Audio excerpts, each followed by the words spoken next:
حضرت امام احمد بن حنبل رحمت اللہ علیہ فرماتے ہیں کہ میں ساتھیوں کے ساتھ سفر کر رہا تھا، ایک جگہ پہ قافلے کو ڈاکوؤں نے گھیر لیا، جو ہمارے پاس سامان تھا، اسباب تھا، سب کچھ ہم سے چھین لیا۔ فرماتے ہم بیار و مددگار حیران پریشان تھے، صحرا میں ہیں، ہمارے پاس کچھ بھی نہیں ہے۔ تو میں نے پھر دیکھ لیا کہ ان ڈاکو میں سے ایک ڈاکو نماز پڑھنے لگ گیا۔ میں حیران ہو گیا، ادھر ڈاکے ڈالتے ہیں، ادھر نمازیں پڑھتے ہیں۔ جب وہ نماز سے فارغ ہوا تو میں اس کے پاس گیا، میں نے کہا اللہ کے بندے، ایک طرف تم ڈاکے ڈال کر مخلوق خدا کو پریشان کر رہے ہو، دوسری طرف نمازیں پڑھتے ہو۔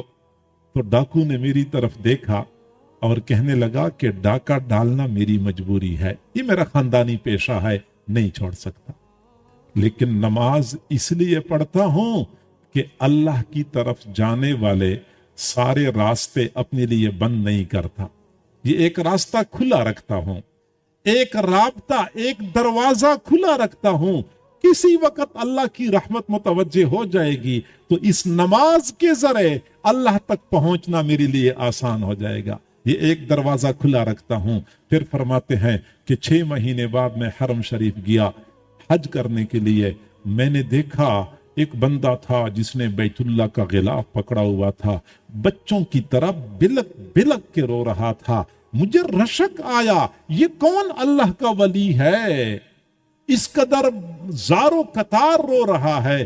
فرماتے میں نے سوچا کہ میں قریب جا کے دیکھ لوں، میں قریب گیا، میں نے دیکھا وہی ڈاکو تھا جس کو میں نے 6 مہینے پہلے دیکھا تھا، ڈاکہ ڈالتے ہوئے اور پھر نماز پڑھتے ہوئے۔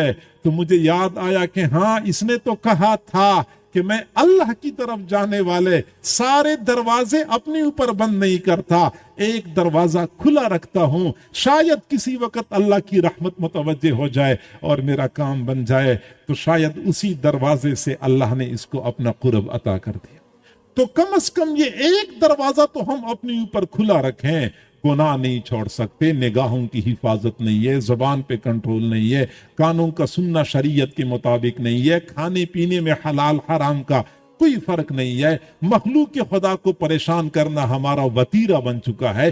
کم از کم اتنا کر لیا کریں کہ اپنے اللہ کے ساتھ یہ تعلق برقرار رکھیں، مکمل تعلق ختم نہ کریں۔